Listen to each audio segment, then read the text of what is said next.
Welcome back to Starfield. My name is Ricky. Last time, we finished up the Crimson Fleet quest line for good. And today, we're going to continue on with the main quest. We're going to go to Earth, actually. We're going to first go visit the London landmark on Earth, because I haven't done that, and we should do that. Here's the plan going forward. We're going to do this quest. We're going to get the other artifact that's also not associated with the quest. And then next time, we'll do some side quests.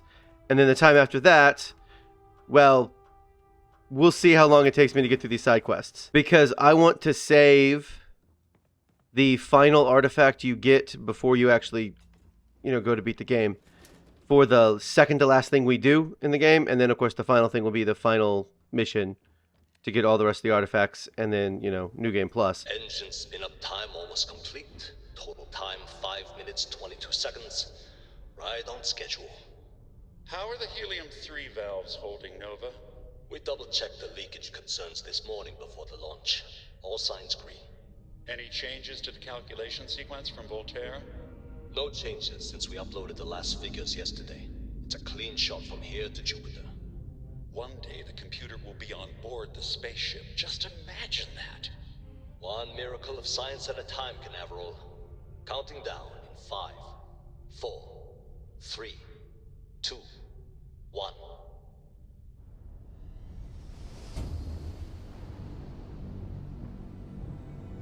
Canaveral, are you reading? All clear, Nova. Indicators look good. The ship should be cruising Jupiter's orbit right now. Visual confirmation will be possible in 32 minutes. Afraid the speed of light is on the slow side these days. How does it feel to break the laws of physics, Canaveral? We're all pretty excited down here in NASA, I won't lie. Excited enough to tell me where you got the original data? Not in a million years, Nova. By the way, we're on Earth. This is what Earth is. We'll learn why Earth is like this here in a second if you haven't played the game. Although if you haven't played the game, you probably don't care about spoilers at this point, because if you cared about spoilers and you were thinking you might want to play the game, you probably would have already played the game by now. Seriously, what is this? Oh, because I thought this was like Big Ben, or, the tower that holds Big Ben. But it looks more like the Washington Monument than it does that. Okay, the game is telling me to go to this rock. Oh, there's a snow globe. That makes me think that if I visited the other Earth locations, so for instance, is there one like here in South Texas where I live? I can land in the middle of the ocean. Because it's not an ocean anymore, because there's no water on Earth. There is actually water on Earth, according to the resources. Right here, which I was pointing with my finger. You can't see me point with my finger. It's a spaceship that didn't launch. Gotta wonder what happened to the people who were on it. Did they get on another one? Did they die? I mean, there wasn't this massive singular cataclysmic event where they were trying to escape a meteor or something. There was a rush to get off the planet, don't get me wrong. Alright, into NASA. Station log. Dr. Judith Tatian. The recent delivery from Mars is unsettling. I was expecting rock samples or maybe fossils of microbial life. Instead, Dr. Victor Isa comes with 2 members of the military. Everything they've brought back is under wraps. What could a theoretical physicist need with a sample from Mars? Station log. Dr. Judith Tatian. I've been trying to cozy up to Dr. Isa, Victor, to see what is going on. His team has completely commandeered one of the labs with those 2 military handlers, checking who comes in and out. I joked that maybe he found a little gray man and was doing an autopsy, and he grew very pale. 2 days later, he sends me a request asking for more information on my background in materials science, metallurgical engineering. Oh, we have a meeting tomorrow. I think I'm being invited into the lab. So, NASA found an artifact. I'm just going to spoil it for you. And they were doing experiments on it. I have to say, this might be one of my favorite, locations in the game. Just because it's, A, a real-life location, or at least it's based on a real-life location. And B, look at all this cool stuff. Look, friggin' Mars rover. I just don't understand where these calculations came from. There's something wrong with the math? I think it's quite straightforward. That's not what I'm asking. We've had no success extracting even a sample of material from the object. No explanation for the gravitational effects, no motion graph to explain its harmonic frequencies. I can't even establish a melting point. Judith. But you've had me building these prototype colliders for months. And now you want me to pump helium-3 into it based on this equation you've written on a goddamn napkin? I just need you to trust me. I have been trusting you. We keep slamming our heads against a brick wall, getting nothing. And you keep coming up with something new to try. Like, you know what's going to happen. Where are you getting your information, Victor? I'm sorry, Judith. Look, not here, okay? Somewhere off base. I'll tell you everything. Does it surprise anyone else that Stephen Russell is voicing the lead NASA scientist? Because that was not a surprise for me. Although I did spend quite a lot of time in this game going, where is he in this game? Because he's in every other Bethesda game. He's actually in several people I'd already talked to, and I just didn't recognize the voice. And then we did the mission where you get the artifact off the ship, and I was like, that's where he is. And then we got here, and I went, oh, that's where he is. Also, I do want to say this about this dungeon. If I didn't know better, I would say something awful happened here. I mean, massive destruction. They really should have seen that coming. So here's the thing. You can just make these turrets your friend, and they will just wipe out the single robot that's in here. But that was more fun. Project Log. Dr. Victor Isa. We turned on the prototype today. The gravitational field around it began to fold as we long suspected. Complete reversal of gravitational pull was observed on dozens of loose objects around the lab. Engineering gravitational folds pulling the far side of the solar system closer to us. It's all going to be possible. Project Log. Dr. Juliet and I. I watched the gravjite tests from the moon today. It was the first time we were able to talk to the team at Nova Galactic directly. It could take years, decades, before we know what all the side effects of operating a grav drive can be. But no one wants to hear that right now. Like a bunch of pioneers racing towards the edges of the frontier without knowing about the grizzly bears in the mountains. Now for the really fun part. I'm floating. Of course, obviously, we all float in these games pretty regularly. That's where we're trying to get to. So we'll just float down another level. And there's the good doctor who started the whole thing. I never actually got to visit your labs back when we were working on the grav drive projects. Seems like ancient history now. Only thing we're doing these days is launching weather satellites. Guess this is as good a retirement as any. Now, Project Demeter. You want our help manufacturing scanners to better track these new meteorological patterns we're seeing. Our guess is that the poles might be naturally shifting, causing some gravitational fluctuations that are throwing off our old models. Why do you need the scanning tolerances to be so small? What are you trying to find? I just want to be sure. It's not like we're doing much these days anyway. The glory days are over. Why not give ourselves a challenge before they write us off in the history books? As requested, the astrophysics research team has done a full analysis of data you provided us. Measurements of the Earth's magnetosphere show clear signs of fluctuation, often in correlation with the periods of frequent and large gravity wave spikes emanating from the moon. These gravity waves seem to be affecting the magnetic shield provided by the Earth's inner core. And maybe affecting the core itself. The data indicates that the change rate is increasing exponentially. As our magnetosphere falters, its ability to protect us from the sun, solar, wind falters beyond devastating effects of solar radiation. Something dire. Stripping away of our atmosphere. Oops. This has happened something before to Mars. This planet studied since the earliest days of space. To see Earth's possible future, we are afraid the future may be closer than we ever thought imaginable. Yeah, but people are living on Mars. I mean, they're living underground, but they're still living on Mars. Some may view this data as normal. There have been historical fluctuations of polarity changes in Earth's core, which is true.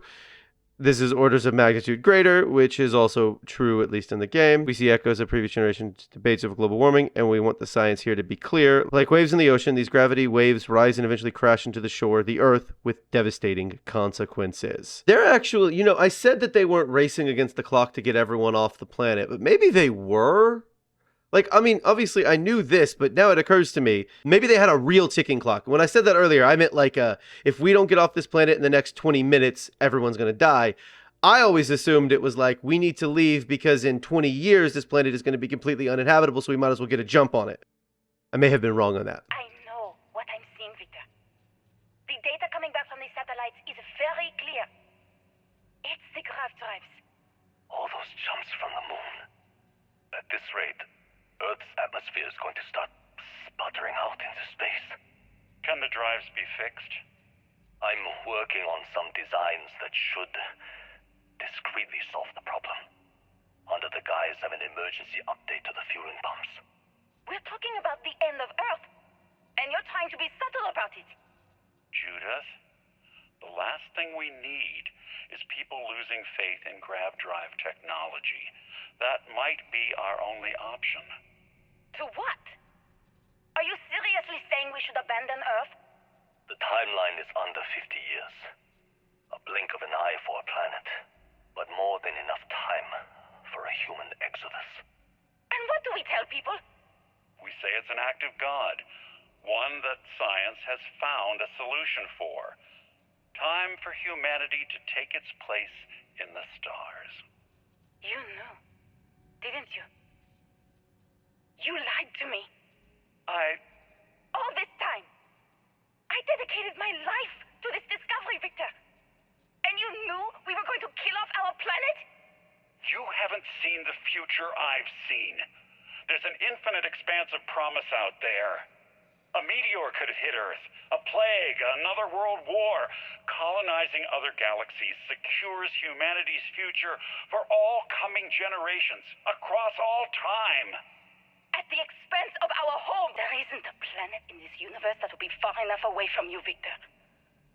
We are never speaking again after this is over. So he explicitly says 50 years. I'd forgotten he'd said 50 years. I'm going to be honest with you. Still have to wonder why that last ship didn't go into space. My name is Dr. Victor Isa. And if you're listening to this, then you probably already know the truth. I was young when I first headed the retrieval team of an odd gravitational anomaly on Mars. But I kept what really happened that day hidden from everyone except one other person. Even she didn't believe me at first. But I have no reason to lie to anyone now, so I hope you'll accept this confession, whoever you are. When I touched the anomaly, I experienced 12 days of lost time. I met myself. He told me everything that has since come true. The grav drive equations, the tests on the moon, Earth's atmosphere sputtering away because of what we had done. But he also told me about a city thriving on a planet orbiting a distant star. Human culture, art, music, lifestyles evolving and shining brightly across all of space. What price would I be willing to pay for that future? Maybe you don't believe me. Maybe Judith was right and I'm just a coward who wants to believe his mistakes were justified. But everyone has forgotten about the real origins of the grav drive, this artifact from Mars. I hope you make better use of it than I did. Yeah, I'm going to use it to go into another universe, but sure. So this Victor is interesting to me because it makes me wonder, is Victor one of us? You know, is he a Starborn? Like, not that one, but like in another universe, is he a Starborn? This is something I've been thinking about for a little while now. In my first playthrough, it didn't even occur to me that he might be a Starborn because he shows up and he gives him all this information. Or is he just a time traveler? Nevertheless, here's my own new artifact. Constellation, we've arrived on the surface of Earth. We need to discuss what you've found. Hello. Every time I kill something so easily, I just always double check to make sure I'm on hard difficulty.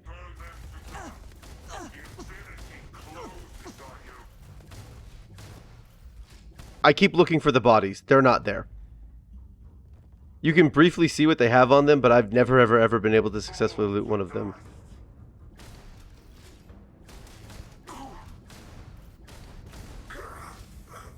I think I had an Orion on him. Oh. No. I would like to shoot you. You have a mag storm, so we need to kill you quickly. That sucked. Why am I glowing? What power did he use on me? You, Starborn. Other Starborn. Stand still so I can kill you. By the way, this is something I've never noticed. That is so cool. When you use a plasma, when you use this gun. Look at all that. That's so cool. Look, it's so swirly and stuff. I don't know if that's true of every single one of these particle beam weapons. Do you understand now why I asked you to come here? The artifacts unlock the secret of interstellar travel. At the cost of Earth. An easy trade, honestly. Why have one world when you can have all the settled systems? Sacrificing Earth wasn't worth having grav drives. We lost our home. Assuming we weren't going to lose it anyway. I will give you War, that. Disease, famine, all the classics. The power of the artifacts forced humanity to the stars. They didn't get to make a choice. How many would have chosen Earth? And what gave Victor Isa the right to choose for them? You see the hypocrisy in what the emissary is saying, right? They don't want to rob people of their free will, but then they steal the artifacts for themselves. In the wrong hands, the power of the artifacts can make anyone a tyrant. That's why we watch over them.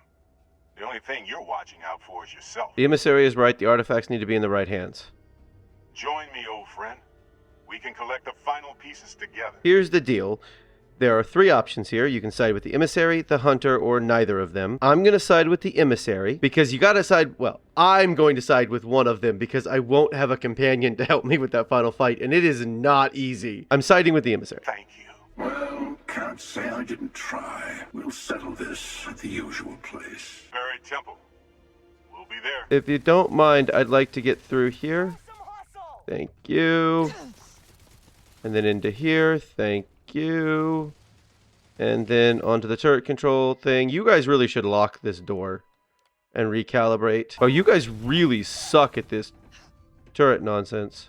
I didn't mean to go into third person there. Really? Okay. Well, I missed. Also, there's... Stop missing! He says, as he doesn't click the stupid mouse button to make him aim down sights. Specifically use the scope. Got you. You're hiding from me. You're behind a rock. Check. You're still behind a rock. Come out wherever you are. Time to die. It was your time to die. You're not wrong. Who was shooting at me? That spacer who is no longer shooting at me. Hang on. I'm going to grab... There's a key card somewhere over here. There it is. Let's me unlock the upstairs without having to actually pick a master lock. Because I'm already pretty frustrated. I tried to pick a master lock earlier in this episode. I cut it out. But I tried to pick one. And it did not go well. That was weird, right? That was weird.